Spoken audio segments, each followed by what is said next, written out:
سابق وزیر اعظم شاہد خاقان عباسی اور سابق وزیر خزانہ مفتاح اسماعیل کی گرفتاری کے 4 مہینے گزرنے کے بعد احتساب عدالت کی طرف سے مہلت دیے جانے کے بعد بالآخر آج LNG کیس میں ریفرنس دائر کر دیا گیا ہے، مگر اس ریفرنس میں اختیارات سے تجاوز اور قواعد کی خلاف ورزی کا الزام تو لگایا گیا ہے، مگر اربوں روپے کی کرپشن کے حوالے سے تفصیلات نہیں دی گئی ہیں اور 15 سال میں جو 150 ارب روپے کی کرپشن کی بات میڈیا پر کی جا رہی تھی وہ بھی سمٹ کر 47 ارب روپے پر آ گئی ہے، اور وہ بھی ایک LNG ٹرمینل سے نہیں، دونوں LNG ٹرمینلز کو ملا کر۔ مگر 47 ارب روپے کی کرپشن بھی کیسے ہوگی، یہ جواب اب بھی باقی ہے۔ نیب کے ریفرنس میں سابق وزیر اعظم شاہد خاقان عباسی، سابق وزیر خزانہ مفتاح اسماعیل، سابق MD PSO Imran ul Haq, chairman OGRA, chairman Engro group Hussain Dawood اور عبدالصمد سمیت 10 ملزمان کو نامزد کیا گیا ہے۔ اسلام آباد کی احتساب عدالت میں دائر کیے گئے 7 صفحات پر مشتمل ریفرنس میں نیب کی جانب سے جو الزامات لگائے گئے ہیں وہ کئی حوالے سے دلچسپ ہیں۔ نیب نے اپنے ریفرنس میں ان ملزمان پر جو گرفتار ہیں مالی بے ضابطگیوں سے زیادہ قوانین کی خلاف ورزی کرنے اور اختیارات کا غلط استعمال کرتے ہوئے من پسند کمپنیوں کو فائدہ پہنچانے کا الزام لگایا ہے، اور ان میں سابق وزیر اعظم شاہد خاقان عباسی، سابق وزیر خزانہ مفتاح اسماعیل اور سابق MD PSO عمران الحق شامل ہیں۔ عمران الحق کو 1 ہفتے پہلے ہی اسلام آباد ہائی کورٹ نے ضمانت پر رہا کیا، اور دلچسپ بات یہ ہے کہ نیب نے اپنے ریفرنس میں ان تینوں پر مالی فوائد لینے کا الزام نہیں لگایا، بلکہ chairman Engro corporation limited Hussain Dawood اور director chairman Engro corporation limited Abdul Samad Dawood پر بینیفیشری ہونے کا الزام لگایا ہے، یعنی مالی فائدہ پہنچنے کا الزام لگایا ہے۔ اب یعنی جنہوں نے مالی فوائد حاصل کیے، جن پر اصل فائدہ پہنچنے کا الزام ہے، نیب نے انہیں تو گرفتار نہیں کیا، مگر اختیارات کے غلط استعمال کے الزام پر شاہد خاقان عباسی، مفتاح اسماعیل اور عمران الحق کو 4 مہینے سے گرفتار کیا ہوا ہے۔ اسی طرح اس کیس کا ایک اہم کردار QED کنسلٹنسی فرم ہے، جس پر الزام لگایا گیا ہے کہ اس نے قواعد و ضوابط کی خلاف ورزی کرتے ہوئے شاہد خاقان عباسی کی ہدایت پر ETPL کو LNG ٹرمینل کا ٹھیکہ دلوانے کے لیے کمپنی کے لیے سازگار شرائط بنائیں اور تحقیقات میں شامل نہیں ہوئی، مگر نیب نے اس کے خلاف ریفرنس دائر نہیں کیا، بلکہ کہا گیا ہے کہ ضمنی ریفرنس میں اسے شامل کیا جائے گا۔ اسی طرح نیب کے ریفرنس میں قومی خزانے کو پہنچنے والے نقصان کے جو اعداد و شمار بتائے گئے ہیں وہ بھی اہم ہیں۔ LNG سے متعلق مسلسل یہ خبریں اور دعوے کیے جاتے رہے کہ اس سے قومی خزانے کو اربوں روپے کا نقصان پہنچایا گیا، مگر نیب کے ریفرنس میں جو اعداد و شمار دیے گئے ہیں اس کے مطابق تحقیقات سے یہ بات ثابت ہوتی ہے کہ ملزمان نے اپنے اختیارات کا غلط استعمال کرتے ہوئے LNG ٹرمینل 1 سے منسلک اینگرو کی کمپنیوں کو غلط طریقے سے 14 ارب روپے سے زائد کا فائدہ پہنچایا ہے، جبکہ صلاحیت کے مطابق دوسرا LNG ٹرمینل استعمال نہ کرنے سے مارچ 2015 سے ستمبر 2019 تک خزانے کو تقریباً 7 ارب روپے سے زائد کا نقصان ہو چکا ہے۔ یعنی مجموعی طور پر نیب کے مطابق ستمبر 2019 تک قومی خزانے کو تقریباً 21 ارب روپے سے زائد کا نقصان ہوا، اور آئندہ 10 سال میں جب یہ معاہدہ 2029 میں ختم ہوگا تو یہ نقصان تقریباً 47 ارب روپے تک پہنچ جائے گا۔ یہ نیب کی طرف سے آج دائر کیے گئے ریفرنس کے اہم نکات ہیں۔ آج احتساب عدالت میں پیشی کے موقع پر شاہد خاقان عباسی نے نیب کے ریفرنس سے متعلق کہا کہ اس کا نہ سر ہے اور نہ پیر ہے۔ ان الزامات کا نہ سر ہے نہ پیر ہے۔ اچھا، 9 ملزمان نامزد کیے گئے آپ کے ساتھ ریفرنس میں؟ خود ہی دیکھ لیں، کوئی ملزمان کے نام پڑھ لیں، ان کا کیا تعلق ہے ریفرنس سے۔ یہ تماش بینی ہے، یہ تماشے لگائے ہوئے ہیں، یہ پولیٹیکل انجینئرنگ ہے۔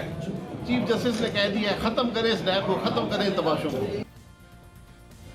عدالت میں پیشی پر میڈیا سے گفتگو میں مفتاح اسماعیل کا کہنا تھا کہ نیب 4 سال تحقیقات کر رہا ہے، مگر اب تک کوئی ثبوت حاصل نہیں کر سکا ہے 4 سال سے۔ 4 سال سے انویسٹیگیٹ کر رہی ہے۔ ایک تو یہ پاکستان کے اندر شیخ رشید کی کمپلینٹ پہ شاہد عباسی جیل میں ہو، یہ اس کا مطلب یہ ہے کہ رول آف لا ادھر ہے، ختم ہو گیا ہے کہ شیخ رشید جیسے لوگ کمپلینٹ کر رہے ہیں، شاہد عباسی جس کی انٹیگریٹی کا کوشچن نہیں کر سکتا کوئی۔ دوسری بات یہ کہ 4 سال میں انہوں نے ایک مرتبہ بھی کوئی ایویڈنس لا دیں پوری دنیا سے جو اس سے سستا ٹرمینل لگا ہو۔ ہمارا ٹرمینل سب سے سستا لگا ہوا ہے، اس سے سستا ان کے پاس کوئی ایویڈنس نہیں ہے۔ ایک ایویڈنس لے آئے نیب 4 سال کے اندر وہ نہیں لا سکی ہے۔ تو یہ سب جھوٹ بول رہے ہیں، اور نیب والوں کو بھی پتا ہے دل کے اندر کہ ہم لوگ بے گناہ ہیں۔ نیب کی طرف سے دائر کردہ ریفرنس نے سوالوں کے جواب دینے کے بجائے مزید سوالات اٹھا دیے ہیں۔ اہم بات یہ ہے کہ LNG کیس میں گرفتار تیسرے ملزم سابق MD PSO عمران الحق کو اسلام آباد ہائی کورٹ سے ضمانت دینے کا جو فیصلہ سامنے آیا اس میں بھی نیب کی کارکردگی پر سوالات اٹھائے گئے ہیں۔ 10 صفحات کا تفصیلی فیصلہ چیف جسٹس اسلام آباد ہائی کورٹ جسٹس اطہر ملنا نے لکھا ہے اور یہ گزشتہ ہفتے ہی آیا ہے۔ تفصیلی فیصلے کے مطابق عدالت کے سامنے نیب کے پروسیکیوٹر تفتیشی افسر کے ساتھ پیش ہوئے۔ عدالت نے انہیں تفصیل سے سنا۔ نیب کی ٹیم ایسا کوئی بھی مواد پیش نہیں کر سکی جو درخواست گزار کی قید کا جواز فراہم کرتی ہو۔ نیب ایسا کوئی ریکارڈ فراہم نہیں کر سکا جو کسی جرم کے ارتکاب کی طرف اشارہ کرتا ہو۔ تفتیشی افسر نے قومی خزانے کو پہنچنے والے جس نقصان کا الزام لگایا وہ ریکارڈ پر لگائے گئے دستاویزات کے مطابق نہیں، یعنی نیب نے جو الزام لگایا وہ دستاویزات کے مطابق ٹھیک نہیں۔ اس کے بعد آگے عدالت نے مزید لکھا کہ نیب کے تفتیشی افسر بڈنگ کے عمل کے دوران کسی بھی قسم کے رولز کی خلاف ورزی کی نشاندہی نہیں کر سکے۔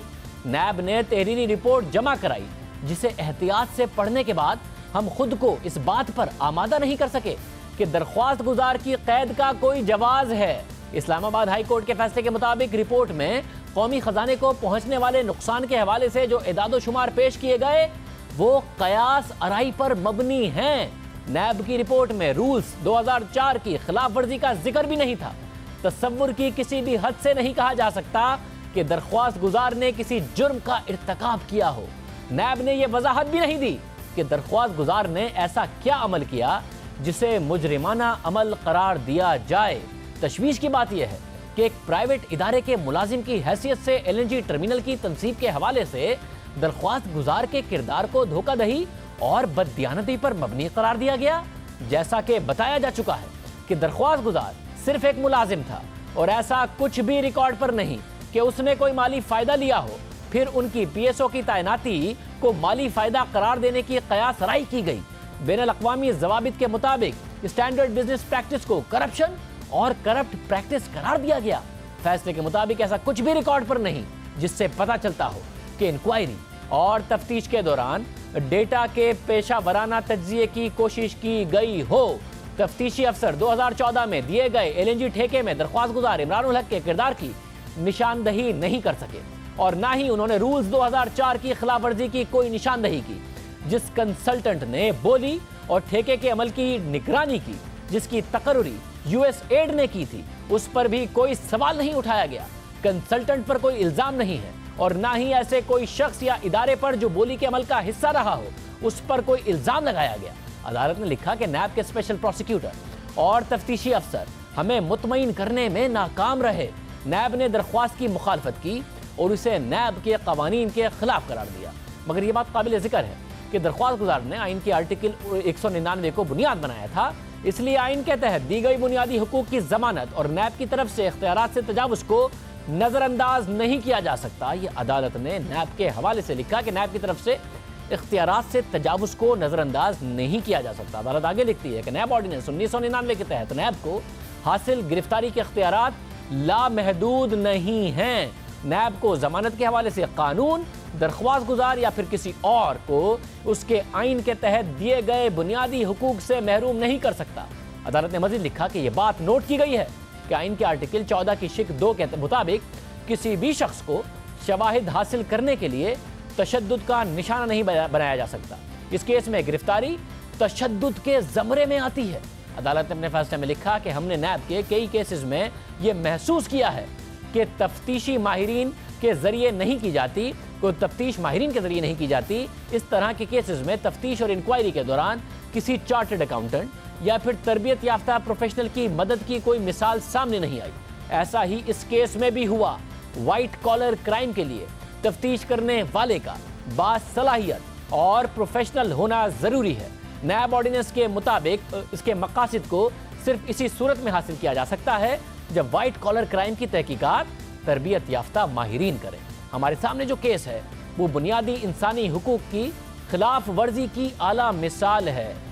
چیئرمین نیب بار بار بات کرتے ہیں وائٹ کالر کرائم کی ایکسپرٹیز کا، اور عدالت نیب کی اپنی کیپیسٹی پر، اپنی صلاحیت پر سوال اٹھا رہی ہے کہ ان کے پاس یہ صلاحیت نہیں ہے کہ وہ وائٹ کالر کرائم کی تحقیقات کریں۔ وہ کہہ رہے ہیں کہ تربیت یافتہ ماہرین کریں، اور ساتھ ہی عدالت آگے لکھتی ہے کہ ہمارے سامنے جو کیس ہے وہ بنیادی انسانی حقوق کی خلاف ورزی کی اعلیٰ مثال ہے۔